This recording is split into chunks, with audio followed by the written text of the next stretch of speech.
Hello, नमस्कार, आदाब, सत श्री अकाल और अस्सलाम वालेकुम। मैं हूं मोहम्मद अहमद काज़मी, लेकर आया हूं आपका पसंदीदा कार्यक्रम आपके रूबरू। मीडिया स्टार वर्ल्ड लगातार आपको इजराइल फिलिस्तीन जंग की अपडेट और उसके साथ साथ कुछ जानकार लोगों से मुलाकातें करा रहा है। जो देश में, भारत के अंदर भी कई लोग हैं जिनसे मैं मुलाकात कराता हूं और कुछ विदेशों में भी हैं, जैसे बैरूत, तेहरान और कई कई जगहों से मैंने आपसे मेहमानों की मुलाकात कराई है। आज हमारे बहुत ही खास मेहमान हैं शमसुल इस्लाम साहब। मैं खास इसलिए कह रहा हूं कि वो जब बात करते हैं कैमरे पर तो वो बड़ी तैयारी से और सबूतों के साथ बात करते हैं। उनका जो एक्सपर्टीज है वो आरएसएस और मुस्लिम यानी आरएसएस का जो मजहब की बुनियाद पर नेशनलिज्म की कहानी है उसको वो हमेशा गलत बताते हैं, चाहे वो इस किस्म की कोई सोच मुसलमानों में हो या कहीं भी हो। और उसके अलावा उन्होंने बहुत सी किताबें लिखी हैं। खुद इजराइल फिलिस्तीन वाले मामले में भी वो बहुत नज़दीक से फॉलो कर रहे हैं और कई बार अब से पहले भी हमारी उनकी बात हो चुकी है। और आप उन्हें काफ़ी पसंद करते हैं क्योंकि वो बहुत ही तैयारी के साथ, बहुत ही आंकड़ों के साथ बैठते हैं जब हमारे साथ बात करते हैं या किसी के साथ भी, बहुत ही जिम्मेदारी के साथ। शमसुल इस्लाम साहब, वेलकम है आपका। मीडिया स्टार वर्ल्ड को आप वक्त दे देते हैं, उसके लिए बहुत बहुत शुक्रिया। जंग को शुरू हुए तकरीबन 11 महीने होने जा रहे हैं कुछ ही दिनों में। जी और तबाही बहुत बड़ी हो चुकी, लेकिन जंगबंदी भी नहीं हो पा रही है। एक तरफ जंगबंदी की बात की जाती है, दूसरी तरफ इजराइल अपनी शर्तें थोपने की कोशिश करता है। बिल्कुल ऐसा लगता है कि पूरे गाजा से और अब तो वेस्ट बैंक से भी तमाम फिलिस्तीनियों को निकाल बाहर करने की या उन्हें खत्म करने की एक तरह से तैयारी उनके जहन में है। क्या लगता है आपको, इस वक्त तक जो जंग में नुकसान हुआ और रेजिस्टेंस साथ साथ मजबूत हुआ, ये दोनों चीजें आमतौर पर बड़ा कंट्रास्ट लगता है, एक दूसरे के खिलाफ लगती हैं बातें, लेकिन ये भी हकीकत है कि रेजिस्टेंस फोर्स मजबूत हुई, लेकिन आम लोगों का कत्लेआम बहुत ज्यादा हुआ। इजराइल भी कमजोर हुआ, लेकिन उसको अमेरिका संभाले हुए है। आप कैसे देखते हैं? बहुत शुक्रिया काज़मी जी, आपने एक बार फिर मुझे मौका दिया और आपने बहुत अहम पहलुओं पर रोशनी डाली है। एक बात जो मुझे जो ये कत्लेआम जारी है, जो ये जेनोसाइड जारी है, वो उसको देखकर तो एक बात जो सबसे पहले जहन में आती है वो ये है कि हम याद करते हैं सन 1930 के बाद का जो यहूदियों का जो कत्लेआम था, होलोकॉस्ट जिसको कहते हैं, उसके बारे में हमने सुना है, उसका काफ़ी डॉक्यूमेंटेशन है। लेकिन ये होलोकॉस्ट तो हमारे सामने हो रहा है, ये कत्लेआम तो, ये जेनोसाइड हमारे सामने हो रहा है। और आपने सही फरमाया कि 11 महीने होने जा रहे हैं। अगर हम एक एक दिन को गिने तो आज 10 महीने 3 हफ्ते पूरे हो गए हैं, यानी 327 दिन हो गए हैं काज़मी जी। 327 दिन के अंदर जो लाशें गिनी जा चुकी हैं फिलिस्तीनियों की, वो 41,000 से ज्यादा हैं, यानी रोज 125 से ज्यादा लोग मारे गए हैं।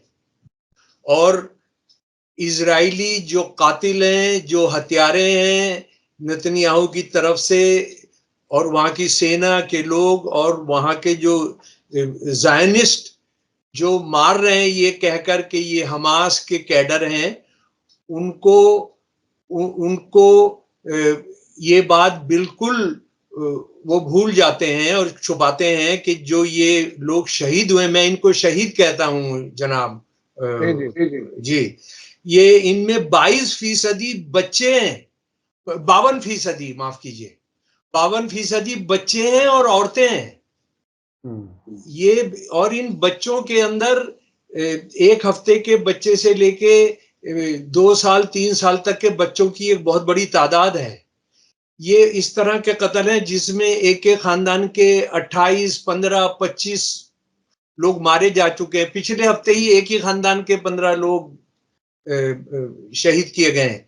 और उसके बाद ये जो जंग हो रही है, ये जंग असल में ये जंग, हमने दूसरी जंग अजीम के बारे में हम जानते हैं कि वो दुनिया का बहुत बड़ा दो हिस्सों में बंटवारा था। दुनिया के बहुत सारे देश एक तरफ थे और जर्मनी के साथ एक तरफ थे। यहाँ तो एक ऐसी जंग हो रही है काज़मी जी, जिसमें फिलिस्तीनी, सिर्फ फिलिस्तीनी एक तरफ है और बाकी सारी दुनिया एक तरफ है। यानी इससे ज्यादा शर्मनाक और खतरनाक और दौर क्या आएगा कि एक छोटी सी कौम जो करोड़ों में भी नहीं है, जो मतलब 2, 4, 5 करोड़ भी नहीं है, जो मिलियंस के अंदर है, उसके खिलाफ जो सारी दुनिया एक साथ जमा हो गई है, उसमें उनके जिनको अरब भाई बहन कहते हैं वो लोग उसमें शामिल हो गए। तो ये तो कुछ अजीब सा और बहुत भयानक और बहुत शर्मनाक हो रहा है। और ये जो कुछ हो रहा है उसके कुछ जो नुकसानात हुए हैं वो मैं जल्दी से बताना चाहूंगा अपने सुनने वालों को कि ये 327 दिन की जंग में फिलिस्तीनियों का जो भी अपना हेल्थ इंफ्रास्ट्रक्चर था, एजुकेशन का इंफ्रास्ट्रक्चर था, यूनिवर्सिटीज, कॉलेज, स्कूल, सब कुछ खत्म कर दिए गए। यतीम घर सब कुछ खत्म कर दिए गए।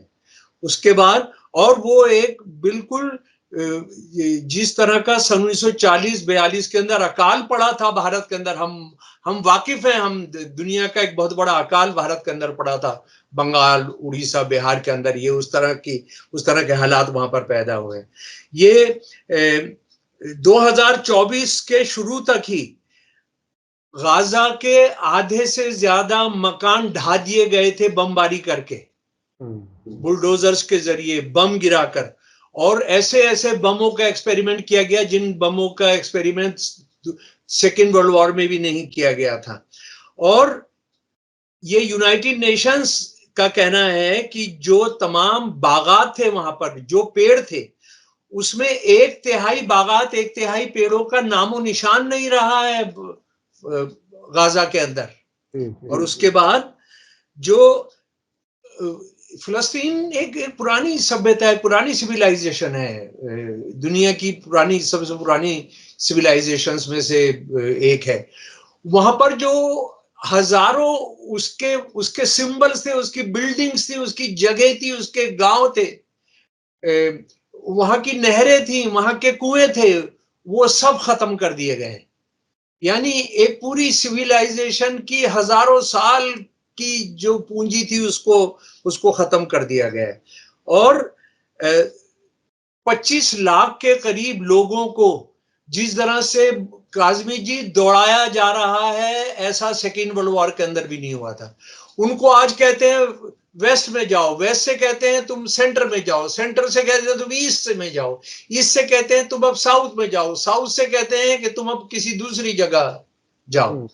किस तरह से लोग मारे फिर रहे हैं, बिना पानी के, बिना खाने के, बिना कपड़ों के, जिस तरह के वो ऐसा इतिहास में, मतलब ये जो मॉडर्न हिस्ट्री है उसके अंदर ऐसा कभी भी नहीं हुआ। उसके बाद ये जो इजराइल के अंदर, यानी ये तो गाजा के अंदर हो रहा है, इजराइल के अंदर जो फिलिस्तीनी इजरायली सिटीजन है उनके साथ जो जुल्म हो रहा है, जो अत्याचार हो रहा है, जो उनका जेनोसाइड हो रहा है, जो उनकी औरतों के साथ रेप किया जा रहा है, जो उनकी जगहों पर कब्जा किया जा रहा है, जो उनको जलाकर मारा जा रहा है, उसकी हालत तो इतनी खराब हो चुकी है कि अमेरिका ने कल या परसों वार्निंग दी है वहां का एक टेररिस्ट ग्रुप को जो अपने आप को एनजीओ कहता है। उनको ये कहा है कि आपको सारों को हम ब्लैक लिस्ट करेंगे। यानी वहां पर अमेरिका कोई अपना जहाज भेजकर वहां जो उठा लेता है लोगों को वो नहीं करेगा, सिर्फ वार्निंग दे रहा है कि हम आपको ब्लैक लिस्ट करेंगे। मतलब कितने गांव जला दिए गए हैं फिलिस्तीनियों के, इजरायली फिलिस्तीनियों के, उनकी जगहों पर कब्जा, उनकी खड़ी फसलें तबाह कर दी गई, उनका पानी रोक लिया गया है जी। और इजराइल ने जो जेनोसाइड कहते हैं, जिसको जनसंहार, जिसको कत्लेआम कहते हैं, उसकी नई नई चीजें इजाद की हैं उसको करने के लिए। ऐसा इतिहास में कभी भी नहीं हुआ था, ऐसा इतिहास में कभी। ये यूनाइटेड नेशंस कह रहा है जनाब, ये शमसुल इस्लाम नहीं कह रहा है, यूनाइटेड नेशंस कह रहा है, यूनाइटेड नेशंस के अफसर कह रहा है, यूनाइटेड के जनरल सेक्रेटरी कह रहा है कि ऐसा आधुनिक मॉडर्न इतिहास में कभी देखने को नहीं मिला। और उसके साथ ही साथ सारी दुनिया इस पर भी स्तब्ध है, इस पर भी बिल्कुल क्या कहा जाए कि जैसे दिल दिमाग जम गया है कि अरब जो हुक्मरान हैं, अरब जो हैसियत वाले लोग हैं, वो इस सब में खामोश ही नहीं है बल्कि शामिल है इजराइल को सारे हथियार दिलवाने के अंदर, उसको सारी मदद करने के अंदर। उनके हवाई अड्डों से हवाई जहाज उड़कर फलस्तीनियों का कत्लेआम कर रहे हैं, और फलस्तीनियों के जो हमदर्द हैं बाहर जो दूसरे जगह हैं उन पर हमले कर रहे हैं। और उसके बाद ये भी मैं आपको बताना चाहता हूं कि लड़ाई फिर भी जारी है। जो एक बात जो मैं बहुत बार कह चुका हूं, इजराइल ने, जब सारी दुनिया इजराइल के साथ है, सारे लुटेरे, बदमाश, लफंगे, गुंडे, हथियारे, ये हथियारों के सौदागर, उनकी कंपनियां, वो इजराइल क्या सोच रहा था कि वो हमला करेंगे और ये सारे के सारे सफेद झंडा लेकर लाखों की तादाद में फलस्तीनी जो हैं वो माफी मांगते हुए कि सर हम आपसे माफी चाहते हैं, हमको माफ कर दो, और हम हमारा किसी से कोई ताल्लुक नहीं, हमारा हमास से कोई ताल्लुक, वो नहीं हुआ, वो नहीं हुआ। और इस बीच के अंदर ये भी एक पता लगा काजमी जी, जिस पर बात नहीं हुई है, इजराइल के अंदर एक बहुत बड़ी तादाद है अरब बदुइन की। अरब बदुइन जो है इजरायली सेना के अंदर फलस्तीनियों को मारने में बहुत बुनियादी रोल अदा कर रहे हैं, बहुत शर्मनाक रोल अदा कर रहे हैं। और ये अरब बदुइन की बहुत अच्छी खासी तादाद है। और सबसे शर्म की बात यह है कि जो सबसे पहले ज़ायनिस्ट ने इजराइल बनाने के लिए हमले किए थे, वो सबसे पहले अरब बदुइन के गांव को जलाया था। लेकिन आप देखिए कि किस तरह से, जिस तरह के जो जुल्म का शिकार होते हैं वो किस तरह से जालिमों के लिए के प्यादे बन जाते हैं, वो भी हमने इस बात को देखा है। फलस्तीन के लोग एक जगह से दूसरी जगह जा रहे हैं, माँ बहनों के साथ जो कुछ हो रहा है, उनके बच्चों के साथ जो कुछ हो रहा है, उनकी जिंदगियां खराब कर दी गई। एक एक परिवार के 28, 30, 35, 50, 15 लोग मार दिए गए। अभी परसों एक नर्स है जिसने 4 बच्चों को जन्म दिया था, वो चारों के चारों शहीद कर दिए गए। अभी ये परसों की खबर है, एक फिलिस्तीनी नर्स को क्वाड्रुपलेट्स हुए थे, तो वो चारों के चारों शहीद हुए।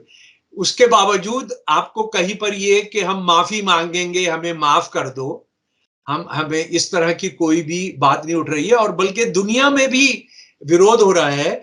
एक इंग्लैंड का एक बहुत बड़ा स्पाई मास्टर है, जिसको स्पाई मास्टर्स को डिप्लोमेट कहा जाता है, सिविलाइज्ड भाषा के अंदर डिप्लोमेट होते हैं। उसने अपने जॉब से इस्तीफा दिया है। उनका नाम है मार्क स्मिथ।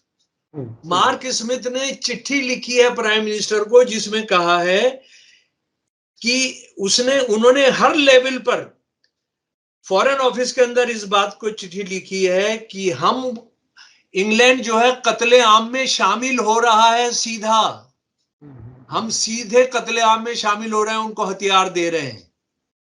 और उसके बाद हम पूरी की पूरी फैमिलियों को, जो जो जो जो जुमला उन्होंने इस्तेमाल किया, wiping out whole families. Mark Smith का आप गूगल में डालिएगा, बहुत बड़े डिप्लोमेट हैं इंग्लैंड के।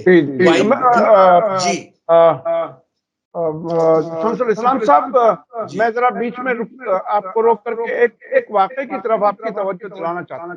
जी, अभी तकरीबन एक हफ्ते पहले हमास की तरफ से एक बयान आया कि वो जेनिन में कोई कार्रवाई करना चाहते थे, जाहिर है इजरायली फौजियों के खिलाफ। तो उस कार्रवाई को नाकाम करने में जो रामल्ला की फिलिस्तीनी अथॉरिटी की फोर्स है, उसने उसे नाकाम कर दिया टाइम से पहले ही। और उन्होंने बड़े नाराजगी जताई कि तुम कैसे फिलिस्तीनियों के जो हम करना चाह रहे थे वो तुम रुकावट बने हुए हो। अच्छा। इसी दौरान सऊदी अरब, यूएई और जॉर्डन का रोल, बाकी और चीजें तो हैं ही जो छुप करके हो रही हैं या अलग अलग तरीके से, लेकिन हूथियों ने जिस तरह से इजरायली शिपिंग को, इजराइल आने जाने वाले जहाजों को रोकने का काम किया है रेड सी में, अदन की खाड़ी में, इंडियन ओशन में, उसके बदले में एक रास्ता लैंड रूट यूएई, सऊदी अरब और जॉर्डन ने दिया है, जिससे मुसलसल सप्लाईज आ रही हैं इजराइल को। एक ताजा खबर यह है कि महमूद अब्बास सऊदी अरब आए हुए थे और कल उन्होंने अपनी विजिट कट शॉर्ट करके वो वापस गए। आपको क्या लगता है कि सऊदी अरब फिलिस्तीनी अथॉरिटी से इस वक्त क्या समझाने की कोशिश कर रहा हो? नहीं, वो असल में देखिए, एक बात तो तय है, वो लड़ाकू फिलिस्तीनियों की जो आजादी की जंग है, जो जिंदगी बचाने की जंग है, इज्जत बचाने की जंग है, बच्चों को बचाने की जंग है, औरतों को बचाने की जो लड़ाई है अब, और अपनी जमीन की जो लड़ाई है, ये जमीन क्या महत्व करती है, हमारा किसान आंदोलन से हम उसका एक थोड़ा सा सबक आप सीख सकते हैं कि कितने हजार शहीद हुए हैं उसके लिए। तो वो उनको उसको खत्म करना चाहते हैं। वो हमास नहीं हो, किसी और नाम से होगा, वो उसको नेस्तो नाबूद कर देना चाहते हैं। और आप ये समझ लीजिए कि बाकायदा जो इजरायली जहाज जा रहे हैं, इजराइल को जो हथियार लेकर जहाज जा रहे हैं, उनकी हिफाजत करने के लिए अपनी एयरफोर्स का इस्तेमाल करा रहे हैं अरब देशों के जो हैं, उनको छुपकर अपनी बंदरगाहों के जरिए लेकर आ रहे हैं। स्पेन ने तो एक जहाज को अपने यहां से हटा दिया कि तुम यहां से चले जाओ। ये बाकायदा एक इसको आप क्या कहेंगे, एक खुफिया जरिए से ये सारे काम किए जा रहे हैं। और इजराइल के साथ उनकी इस बात पर 100% एकता है कि हम जो आजादी की लड़ाई है फिलिस्तीन की, उसको हम नहीं चाहते हैं, उसको हम खत्म कराना चाहते हैं। और वो जो है दुनिया के जो हथियार बनाने की जो इंडस्ट्री है, वो उसके साथ खड़े हैं, क्योंकि ये उसके सबसे बड़े खरीदार भी हैं। सऊदी अरब, यूएई, कतर, ये सारे के सारे उसके, कुवैत, सॉरी, ये सारे के सारे उसके खरीदार भी हैं। तो बहुत मुमकिन है इन्वेस्टर भी हो वहां पर, इन्वेस्टमेंट भी किया हुआ हो। जी जी है कि हथियारों के उस कारोबार में खुद उसमें शामिल हो बाकायदा। काजमी जी, अमेरिका के पास तो कैश है ही नहीं। कैश दुनिया में सिर्फ 2 जगहों पर है, एक अरबों के पास है, अरब शेखों के पास है, और चीन के पास है। ये सारा आप ये समझ लीजिए कि इंडिया का जो रिलायंस है, इंडिया के जो रिलायंस में मेजॉरिटी शेयर है, वो सऊदी अरब के हैं। यानी ये जो सारा कारोबार है, इसमें उस तरह से भी अरब शामिल हैं। अच्छा, अब मैं चलना चाहता हूं ये जो सीज फायर की बातचीत बार बार कतर में और मिस्र में होती है और वो आगे नहीं बढ़ पाती। अमेरिकनों को ये शिकायत है कि नवंबर से हमास ने जो शर्तें रखी थी वो पीछे नहीं हट रहे, और अब तो ताजा जो इजराइल की तरफ से कुछ नई शर्तें जो शामिल की गई हैं अमेरिकी प्रेसिडेंट के ऐलान के बाद, हमास का कहना यह है कि इजराइल ये चाहता है कि एक तो ये जो फिलाडेल्फी कॉरिडोर और एक कॉरिडोर नजरिम कहा जा रहा है जो नॉर्थ और साउथ गाजा के बीच में कंट्रोल करने का, यहां पर इजराइल अपनी फौजें चाहता है, लेकिन हमास भी उसको तैयार नहीं है मानने के लिए। क्या, कैसे बात निपटेगी, क्या लगता है आपको? काजमी जी, इसका एक और पहलू है। इजराइल की इकोनॉमी तबाह हो चुकी है। मैं ये कई बार बता चुका हूं कि जंग जो है किसी मसले का हल नहीं होती है। ये एक बहुत बड़े शायर ने भी कहा है, जंग जो खुद मसला होती है वो किस मसले का हल करती है, शायद साहिर साहब ने ही कहा। तो बात यह है कि ये आईएमएफ के आंकड़े हैं, आईएमएफ का डाटा है कि 19% जीडीपी 2023 के अंदर ही खत्म हो गई थी और उसके बाद उनकी बहुत बहुत तबाही हुई है। बात यह है कि वहां पर दलाल फिलिस्तीनी किन दलालों को बिठाया जाएगा काज़मी जी, वो तय नहीं हो पा रहा है। जंग तो इजराइल की हैसियत के बाहर की बात हो गई है। वो जंग इजराइल के हैसियत की बाहर की बात हो गई है।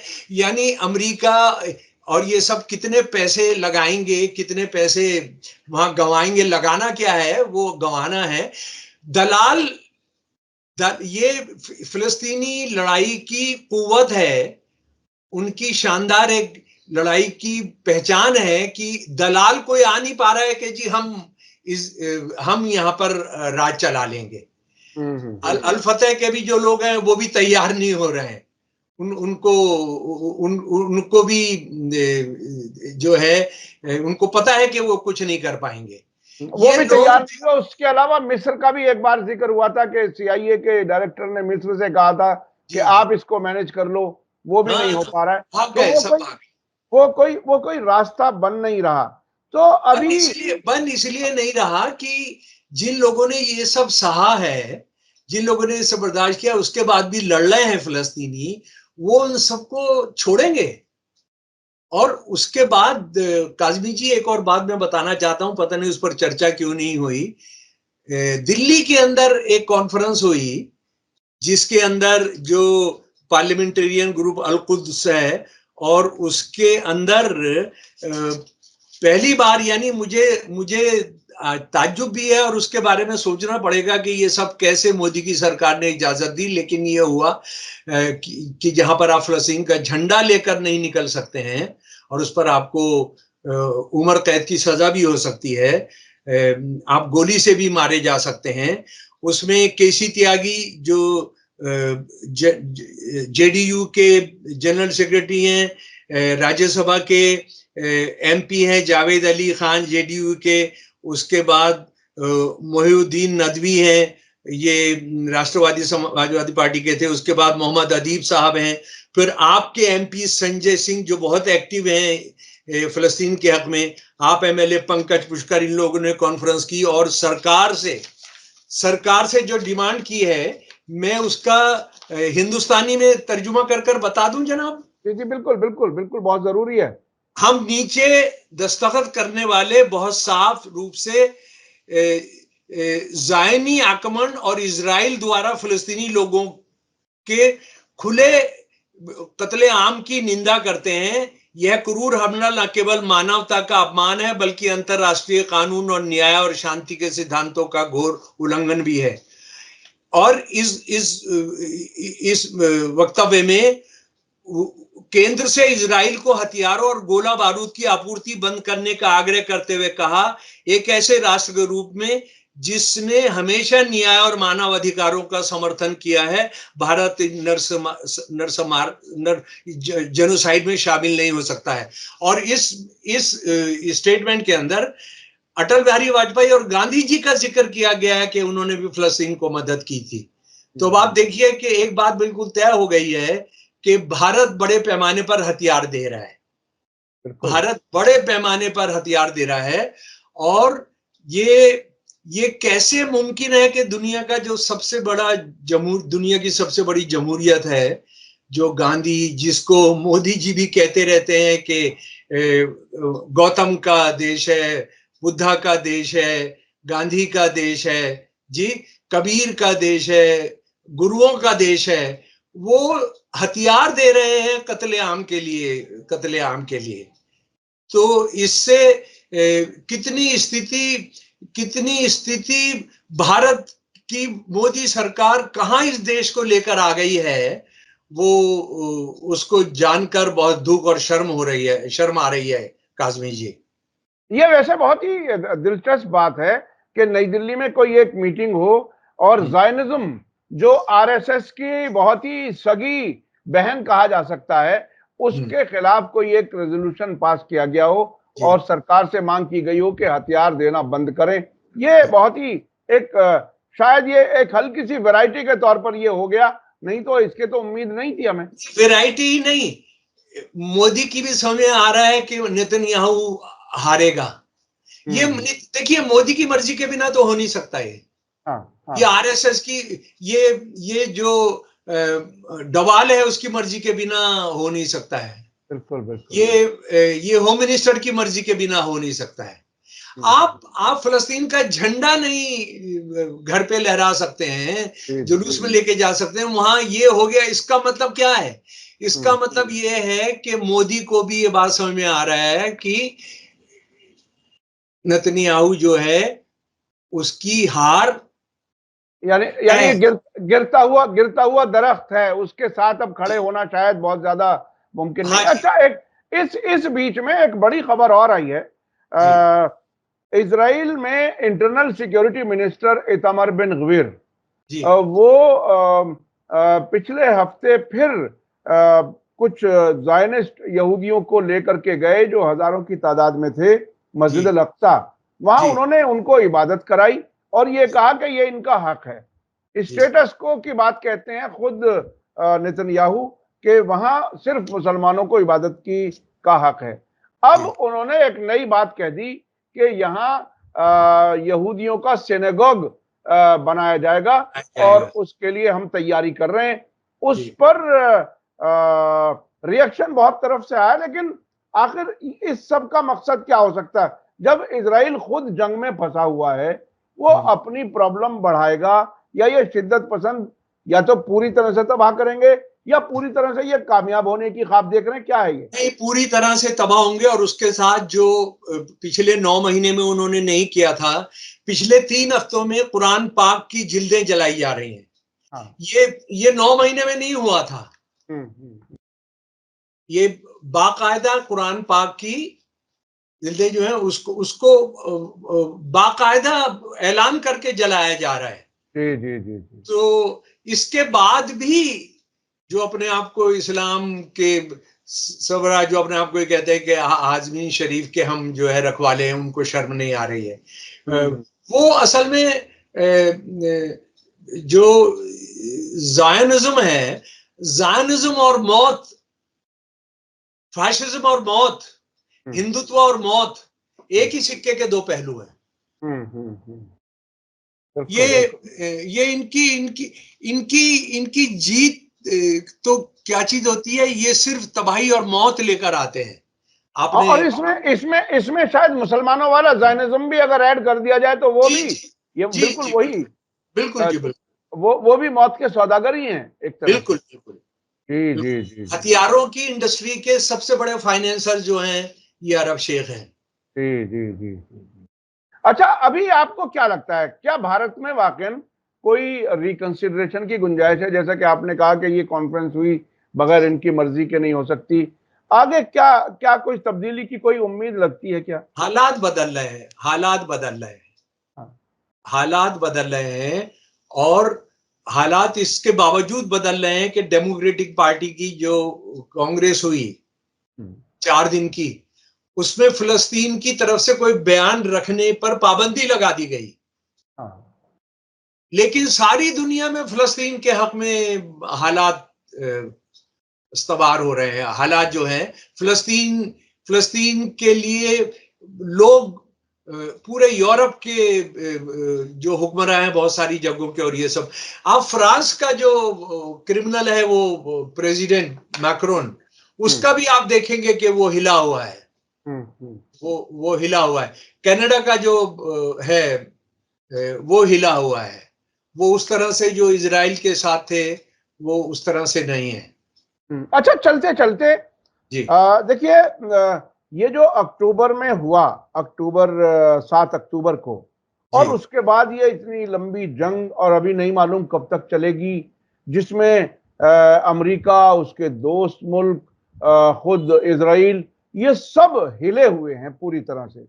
और रेजिस्टेंस की तरफ से जो आवाजें आ रही हैं, हिजबुल्लाह की तरफ से और बड़े हमले की बात हो रही है, ईरान की तरफ से भी हमले की बात हो रही है इस्माइल हानिया के कत्ल के बाद। वो कब होगा? किसी ने कहा कि अभी काफी गर्म है, अमरीकी एक कमांडर, इजरायली कमांडर ने, और एक किसी ने लेबनान के पार्लियामेंट स्पीकर ने कहा कि ठंडा करके खाना सबसे अच्छा खाना होता है। तो आपको क्या लगता है, ये रेजिस्टेंस इतनी ताकतवर हो गई कि ये जो पूरी दुनिया में एक गुब्बारा था ताकत का, जिसमें अमेरिका और इजराइल को एक साथ जोड़ करके ऐसे देखते थे कि दुनिया में ये कहीं नाकाम होने वाले नहीं है। तो क्या रेजिस्टेंस की इतनी बड़ी ताकत हो गई कि दुनिया की तमाम ताकतें एक तरफ और ये एक तरफ, और यहां पूरा इत्मीनान और वहां घबराहट। आपको इसमें क्या लगता है? नहीं काजमी जी, मैं मेरी असल में मेरी इस पर एक एक खास राय है। हाँ हाँ। वो ये है कि अपनी आजादी की लड़ाई तो फिलिस्तीनियों ने ही लड़नी होगी।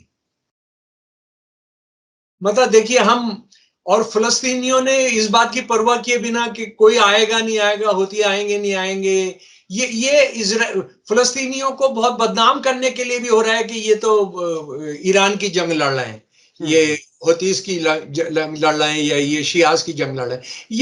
ये मुझे लग रहा है कि ये बिल्कुल गलत है। लड़ाई फिलिस्तीनियों ने ही लड़नी है और वो लड़े हैं, और वो हथियार नहीं डालेंगे चाहे एक एक खत्म हो जाएगा। मुझे लग रहा है कि ये लड़ाई ईरान उनको जितवा देगा या हौतीस जितवा देंगे, ये उनको बदनाम करना है। सही सही। जाहिर है ग्राउंड पर तो वही लड़ रहे हैं, वही लड़ ग्राउंड रहे हैं, पर तो वही लड़ रहे हैं। कोई उनमें से एक सफेद झंडा लेकर आए, कोई उनमें से औरत, कोई मर्द, कोई एक सफेद झंडा लेकर कि मैं जो है इस जंग के और इसके खिलाफ हूं, इस सब के खिलाफ। वो ये तक नहीं कह रहे हैं, जैसे मेरे को कई बार ऐसा लगता है कि 7 अक्टूबर को जो कुछ हुआ और उसके बारे में जो हमास की जो रीडिंग थी कि उसके ये फेवरेबल नतीजे निकल सकते हैं, वो फेवरेबल नतीजे उस तरह से फौरी तौर पर नहीं निकल कर आए। लेकिन क्या एक भी फिलिस्तीनी ने ये कहा कि ये गलत फैसला था या ये लड़ाई नहीं होनी चाहिए थी? कोई एक सफेद झंडा लेकर आया? कोई एक दलाली के लिए, इजराइल की दलाली के लिए तैयार हुआ? कोई तैयार नहीं हुआ, कहीं से कोई तैयार नहीं हुआ। वो तैयार हो गए होते, इजरायली सेना को यही था कि बहुत दलाल सामने आ जाएंगे और पकड़वा देंगे कि जहां वो होस्टेजेस को रखा, वो नहीं हुआ। तो इसका मतलब ये फिलिस्तीनी लड़ रहे हैं और वो हमेशा से लड़ते रहेंगे और लड़ेंगे। उनकी लड़ाई को किसी दूसरे की लड़ाई में को करके उनकी शहादतों की, उनकी कुर्बानियों को हम बहुत कम कर आंक रहे हैं। जी जी जी, बिल्कुल सही कहा, बिल्कुल सही कहा। असल तो बुनियादी तौर पर वही लड़ रहे हैं, अगर वो ना लड़ रहे होते तो किसी की भी मदद काम ना आती।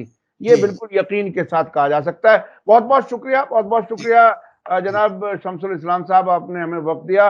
और मैं अपने दर्शकों से कहूं कि बहरहाल वो काफी तैयारी से काफी जो आंकड़े दिए हैं वो बहुत ही अहम आंकड़े हैं।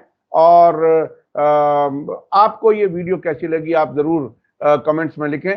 मुझे उम्मीद है कि हम फिर मुलाकात कराएंगे आपकी शमसुल इस्लाम साहब से कुछ और इश्यूज पर। इसी के साथ मुझे दीजिए इजाजत। धन्यवाद, शुक्रिया, शुक्रिया। मीडिया स्टार वर्ल्ड के और वीडियो देखने के लिए हमारे चैनल को सब्सक्राइब करें और सीधे नोटिफिकेशन पाने के लिए बेल आइकन दबाएं। और अगर हमारी खबर सच्ची और अच्छी लगे तो अपने व्हाट्सएप, इंस्टाग्राम, फेसबुक और ट्विटर अकाउंट पर जरूर शेयर करें।